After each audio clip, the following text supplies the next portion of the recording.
Hello friends, welcome to my YouTube channel English with Varun. देखिए, हम लोग कर रहे थे इंग्लिश का मिशन 2023 का, और कुछ प्रॉब्लम की वजह से वीडियो नहीं बन पा रही थी। तो अब वीडियो जो है वो कंटिन्यूटी रहेगी वीडियो में, ठीक है। तो बिना टाइम को वेस्ट किए हुए मैं आज जो टॉपिक स्टार्ट करने जा रहा हूँ उसका नाम है रिमूवल ऑफ टू। क्या नाम है? रिमूवल ऑफ टू, ठीक है। देखिए, इसका अर्थ क्या होता है। रिमूवल ऑफ टू का मतलब होता है कि किसी भी सेंटेंस से हम लोग टू को कैसे हटाएं। ये जो टू लिखा हुआ है इसी को क्या करना है, हटाना है, ठीक है। मैंने पहले ही बताया था कि जो वीडियो बनाऊंगा वो एग्जाम से रिलेटेड रहेगा, ठीक है। ज्यादातर मैं ऐसा क्वेश्चन ही बताऊंगा जो एग्जाम में पूछा जाता है। हम लोग वो सारी क्वेश्चन नहीं करेंगे जो फिर कुछ ज्यादा ही दूसरा टाइप यानी एग्जाम से रिलेटेड ना हो। तो अभी तक आप मेरे चैनल पर नए हैं तो वीडियो को लाइक कीजिए और अपने दोस्तों के साथ शेयर कीजिए, और उन्हें भी बताइए कि यूट्यूब पे एक ऐसा चैनल है जिसपे एग्जाम के पॉइंट ऑफ बेसिस से वीडियो बनाई जाती है और बहुत ही अच्छे तरीकों से, ज़्यादा रूल का उसमें प्रयोग नहीं किया जाता है। तो बिना टाइम वेस्ट किए हुए मैं चालू करने जा रहा हूँ removal too. Removal of too का मतलब ही होता है टू को हटाना। डायरेक्ट बताते हैं कि कैसे बनाया जाता है। सिंपल सा एक पहला रूल बोलता है, रूल रूल को हम लोग पढ़ेंगे एग्जाम्पल से, ठीक है। इसमें एक ही बात को ध्यान रखना है कि हमको क्वेश्चन से टू को हटाना है, ठीक है। जैसे मान लीजिए मैं लिखता हूं Ram is too big to play, ठीक है। इसका हिंदी ये हुआ कि राम इतना कमजोर है, राम इतना कमजोर है कि खेल नहीं सकता है। राम इतना कमजोर है कि खेल नहीं सकता है। आप लोग को कुछ नहीं करना है। देखिए क्या करना है, कुछ नहीं कीजिए। मैंने बताया है रिमूवल ऑफ टू का मतलब होता है इस टू को हटाना है, यानी इस टू को हमको हटाना है। एकदम ध्यान से देखिएगा, 1 मिनट में आपके पास इसका आंसर होगा।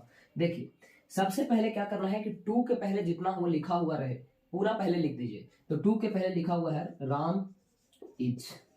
बोलिए, कोई दिक्कत? कोई दिक्कत नहीं। 1 मिनट, इसको थोड़ा सा और नीचे लिखते हैं। सबसे पहले क्या करना है, राम इज। कोई दिक्कत? कोई दिक्कत नहीं। अब टू को बदलना है सो में। एकदम ध्यान से सुनिएगा, टू को चेंज करना है सो में, यही रूल है, ठीक है। टू को बदलना है किसमें? सो में। तो सबसे पहले हो गया राम इज सो बिग। यहां तक हो गया, कोई दिक्कत? अब यहां पर इसको जोड़ने का काम करता है डैट। क्या करता है? डैट। यानी सो आया है तो डैट ही आएगा। अब इसके बाद हम आते हैं सब्जेक्ट पे। तो सब्जेक्ट है राम। अब आप लोग को पता होगा कि राम एक लड़का है, तो लड़का के लिए हम लोग ही का प्रयोग करते हैं। किसका प्रयोग करते हैं? ही का। तो यहां पर क्या लिखेंगे? ही। यहां पर अगर क्वेश्चन में इज एम आर लगा हुआ है तो आंसर में कैन नॉट करना है। अगर इज एम आर लगा हुआ है तो क्या करना है? कैन नॉट या कांट। अगर बाज और बेयर लगा हुआ रहे तो वहां पर कर दीजिए कुडंट। समझ में आया?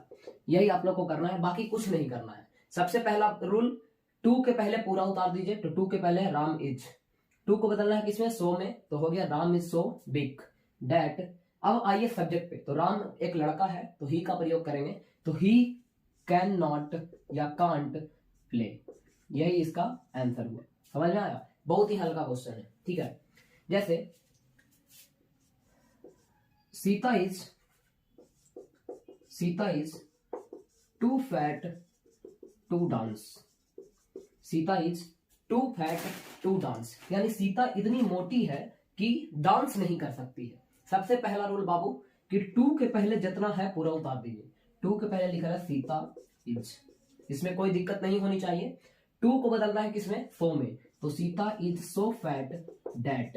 यहां तक हो गया, यहां तक कोई दिक्कत नहीं होनी चाहिए। अब सब्जेक्ट में आते हैं। तो सब्जेक्ट क्या लिखा हुआ है? सीता, ठीक है। तो सीता के जगह पे क्या आया? सी, ठीक। अब यहां पर क्वेश्चन में इज एम आर लगल है तो आंसर में कैन नॉट लिखाएगा। तो ही सी कांट डांस। बोलिए, समझ में आया कि नहीं आया? बहुत ही हल्का रूल होता है, ये रूल नंबर पहला है। अब इसमें कुछ विशेष होता है तो इसको आप लोग ध्यान से देखिए। अब हम लोग रूल नंबर 2 पे चलते हैं। बाबू, अभी तक आप मेरे चैनल को सब्सक्राइब नहीं किए हैं तो सब्सक्राइब कीजिए, अपने दोस्तों के साथ शेयर कीजिए। देखिए सेकंड में क्या करना है। सेकंड में अभी क्वेश्चन में कुछ नहीं था, सिंपल क्वेश्चन था। देखिए रूल नंबर यानी सेकंड टाइप नंबर 2, यानी सेकंड टाइप का क्वेश्चन कैसा रहता है। तो कैसा नहीं रहता है, बिल्कुल सिंपल सा ही क्वेश्चन रहता है। जैसे हम क्वेश्चन लिखते हैं, he is too dull for a sportsman. यहां पर थोड़ा फॉर ए स्पोर्ट्समैन। अब देखिए, अभी जो हम लोग क्वेश्चन किए उसमें आप एक बात ध्यान दीजिएगा, कॉपी सबसे पहले सामने लेके बैठिए बाबू और पेन, ठीक है। सबसे पहले ध्यान दीजिएगा कि उस क्वेश्चन में फॉर जैसा कोई वर्ड नहीं लगा हुआ है, ठीक है। देखिए ध्यान दीजिएगा उस पर, अभी लिखे होंगे तो आप लोग ध्यान दीजिए, अगर नहीं लिखे हैं तो वीडियो को थोड़ा सा बैक में जाइए, देखिए कि उस क्वेश्चन में फॉर नहीं लिखा हुआ है। कुछ नहीं करना है आप लोग को, जैसा रूल अभी मैंने बताया है उसी तरह का प्रयोग करना है, सिर्फ क्वेश्चन में बी का प्रयोग करना है, बीई, ठीक है। सबसे पहले मैंने अभी बताया कि टू के पहले वाला पूरा लिख दीजिए, तो टू के पहले का चीज लिखल है ही इज, हो गया बाबू। अब टू को चेंज करना है सो में, तो हो गया सो डल। अब यहां पर क्या लग गया, डैट। बोलिए कोई दिक्कत, सी he is so dull, that, कोई दिक्कत नहीं। अब बोले थे कि सब्जेक्ट पे आइए, तो सब्जेक्ट में का चीज है, ही है, तो यहां पर लिखा गया ही। क्वेश्चन में इज एम आर है तो आंसर में कैन नॉट होगा कि नहीं, तो होगा, तो ही कैन नॉट या कांट। अब देखो कि यहां पर काले वाले बाबू फॉर। अब आप लोग को एक बात ध्यान रखना है कि अगर कोई क्वेश्चन में फॉर रहे तो उसको चेंज कर देना है किसमें, बी में, किसमें, बी में। तो he can't be A sportsman, ये आपका आंसर हुआ। बोलिए समझ में आया कि नहीं आया। हम ज्यादा कोई ट्रिक नहीं लगाएंगे, कुछ नहीं, ना रूल ज्यादा ना कुछ ज्यादा, सिर्फ क्वेश्चन देख के आंसर कैसे बना, क्या कि एग्जाम, अब एग्जाम आ गया है, हमको ज्यादा डिटेल से मतलब नहीं है। एक एग्जांपल देखिए, एग्जाम में आया कि फॉर दिख गया, ऑप्शन ढूंढिए कि बी कहां पे लगल है, बस इस बी को पकड़ लिए, तुरंत आंसर आपके हाथ में। टाइप नंबर तीसरा, टाइप नंबर तीसरा देखिए क्या बोलता है, बहुत ही हल्का है, ये 10th के लिए भी है, 12th के लिए भी है ये वीडियो, ठीक है। अब से जो वीडियो बनेगा वो 10th लेवल का भी है, 12th लेवल का, यानी सब के एक ही जैसा, क्योंकि एग्जाम में ऑप्शन रहता है, और ऑप्शन रहेगा बाबू 4 गो, क्या रहेगा, 4 गो। 2 ऑप्शन आपको पहले से नजर आएगा कि गलत है, ठीक है। 2 ऑप्शन ऐसे होते हैं जो आपको पहले से पता चल जाएगा, आपको लोग कंफर्म हो जाएंगे कि आंसर गलत है। अब क्यों गलत है, क्योंकि आगे कुछ ना कुछ गलत रहेगा। अब हमको 2 ही चीज देखना है, अगर क्वेश्चन में इज एम आर है तो यहाँ पर आएगा कैन, ठीक है। और अगर क्वेश्चन में फॉर लगल है, एफ ओ आर, तो आंसर में लगेगा बी, आपको एक ही को में दिखेगा, ठीक है। टाइप 3 क्या बोलता है, the tree is too high to climb. अब इसको ध्यान से देखिएगा। और एक और question, the tree is too high for me to climb. अब आप लोग देखिएगा कि ये दोनों क्वेश्चन में काफी अंतर है, देखिए तो अगर आप बढ़िया से देखें हैं बाबू, तो ये दोनों क्वेश्चन में अंतर दिख रहा है कि यहाँ पर फॉर मी लिखल है और ऊपर वाला में फॉर मी नहीं लिखा हुआ है, ठीक है। ध्यान दीजिएगा, ध्यान ये देना है कि बोलिए कि सर इसमें भी फॉर लगा तो बी लगा दे, तो नहीं बाबू, इसमें फॉर लगा हुआ है लेकिन उसके बाद एक तुरंत प्रोनाउन दिया हुआ है, प्रोनाउन, ये प्रोनाउन है, ये जो है प्रोनाउन है। और इसमें देखिए कि कुछ नहीं है, डायरेक्ट नॉन है, समझ में आ रहा है। तो इस बात को ध्यान दीजिएगा, इसमें लिखा हुआ है फॉर के बाद एक प्रोनाउन, यानी मी रहेगा, अस रहेगा, देम रहेगा, इस सब कुछ भी रहेगा, ठीक है। इसका हिंदी हुआ कि पेड़ इतना ऊंचा है, पेड़ इतना ऊंचा है कि कोई इस पे चढ़ नहीं सकता है, पेड़ इतना ऊंचा है कि कोई इस पे क्लाइंब नहीं कर सकता है, चढ़ नहीं सकता है। और पेड़ इतना ऊंचा है कि मैं इस पर चढ़ नहीं सकता हूं। एकदम ध्यान से देखिएगा, पेड़ इतना ऊंचा है कि कोई इस पे चढ़ नहीं सकता है, और पेड़ इतना ऊंचा है कि मैं इस पे चढ़ नहीं सकता हूं, और कुछ अंतर नहीं है, रूल वही लगेगा। 2 के पहले वाला छाप दीजिए, 2 के पहले लिखा है द ट्री इज, 2 को बताया है कि चेंज कर देना कितने, सो में, तो the tree is so high, यहां पर प्रयोग करते हैं किसका, डेट का। अब ध्यान दीजिएगा, अगर यहाँ पर ट्री रहे, चाहे ऐसा कोई चीज रहे जिससे आपको लगे कि इस पर कोई नहीं चढ़ सकता है, ठीक है, यानी कोई नहीं का बोध हो, तो उसको हम कैसे बनाते हैं, पेड़ इतना ऊंचा है कि कोई इस पे चढ़ नहीं सकता है, यानी no one can climb it. समझ में आया, no one can climb it. अब आप लोग बोलिएगा कि सर ई क्वेश्चन में डॉट काहे नहीं लगाए, तो नॉट इसलिए नहीं लगाए क्योंकि नो वन से भाव आ गया है नहीं का, यानी पहले से नॉट लग गया है। तो बोलिए कि मेरा मन करेगा कि हम लगाएंगे तब, तो लगा दीजिए। क्या करना है, यहां पर हो जाएगा वन, यहाँ पर हो जाएगा कैन, यहाँ पर हो जाएगा नॉट क्लाइंब इट। समझ में आया है, वीडियो को लाइक कीजिए, अपने दोस्तों के साथ शेयर कीजिए। अब इसको देखिए, पेड़ इतना ऊंचा है कि मैं इस पे चढ़ नहीं सकता हूं, रूल वही रहेगा। 2 के पहले वाला छाप दीजिए, the tree is so high that मैं इस पे चढ़ नहीं सकता हूं, तो I cannot climb it। समझ में आया बाबू? एकदम ये एकदम समझ में आना चाहिए, ठीक है। दैट ऐसे रहता, that tea is too hot for me to take it, यानी चाय इतना गर्म है कि मैं इसे पी नहीं सकता हूं। The tea is so hot that I can not take it. समझ में आया? यानी चाय इतना गर्म है कि मैं इसे पी नहीं सकता हूं। जैसे देखो, the sun is too hot to go out. एक और एग्जांपल छोटा सा, the sun is too hot to go out. The sun is too hot to go out. आप लोग को अगर समझा रहे हैं तो बस अच्छे से समझ जाइए। बोर्ड आज बहुत भींग रहा है जी, देख पत्ते नहीं चल रहा, क्या कर रहे हैं।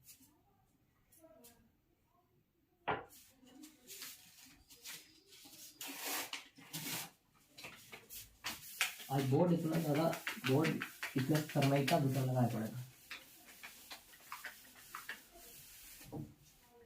देखिए क्या करना है, जैसे हम बोल रहे हैं the sun is too hot to go out, यानी सूर्य इतना गर्म है, यानी बाहर इतना गर्म है कि कोई बाहर नहीं जा सकता है। और अगर एक और क्वेश्चन लिखें, the sun is too hot for me to go out,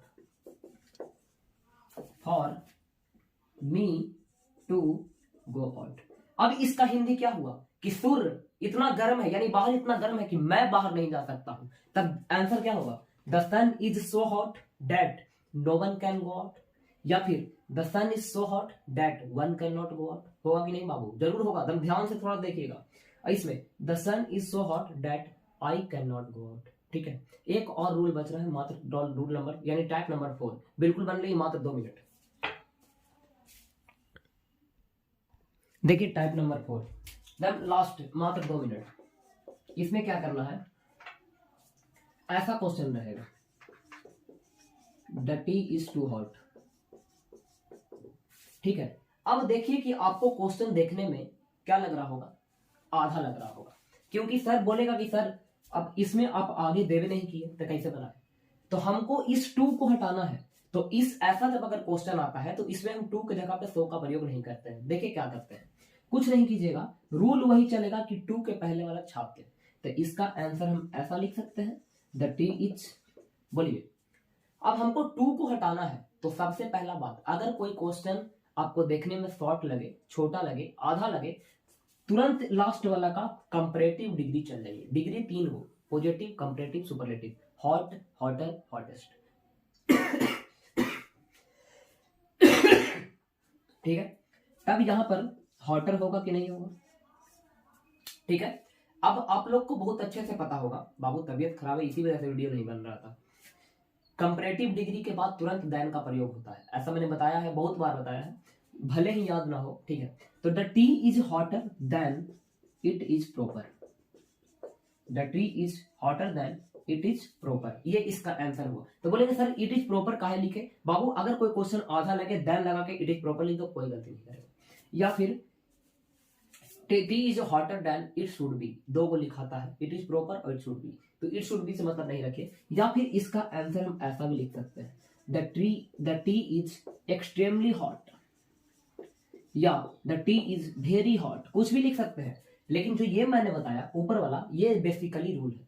जैसे ही स्पीक्स टू फास्ट, वह बोलता है लेकिन बहुत तेज बोलता है, तब इसको कैसे बनाएंगे? क्वेश्चन देखने में आधा लग रहा है आप लोग को, टू के पहले वाला पूरा उतार दीजिए, तो टू के पहले लिखा है ही स्पीक्स, ठीक है। अब इसका कंपैरेटिव, तो फास्ट का कंपैरेटिव फास्टर, कंपैरेटिव अपने तुरंत बाद क्या लेता है? देन, तो देन लास्ट में क्या लगाना है? It is proper. उम्मीद करता हूं आप लोग को ये वीडियो अच्छी तरह से समझ में आया होगा। वीडियो बड़ा शॉर्ट है, रिमूवल टू बड़ा टॉपिक है, ठीक है। तो हमको बड़ा टॉपिक से लेना देना नहीं है, हम क्वेश्चन को कैसे बनाएं इसके लिए मैं ही जाना जाता हूं, ठीक है। क्योंकि ट्रिक बहुत काम देता है और मेरा वीडियो बहुत काम देगा। अभी तो स्टार्टिंग है, लेटर का ऐसा ऐसा ट्रिक बताऊंगा, नोटिस का ऐसा ऐसा ट्रिक बताऊंगा, मैसेज का ऐसा ऐसा ट्रिक बताऊंगा कि ढिबरी लेकर लालू चचा खोजेगा तो नहीं मिलेगा, ठीक है। तो इसी के साथ मैं आज का वीडियो समाप्त करता हूं। उम्मीद है आप लोग अच्छे होंगे और अपना ध्यान रखिए, तैयारी थोड़ा जम के कीजिए, 2 महीने ज्यादा मोबाइल के चक्कर में मत रहिए, और बाकी आप लोग समझदार हैं, ठीक है। तो मिलते हैं नेक्स्ट वीडियो में। धन्यवाद।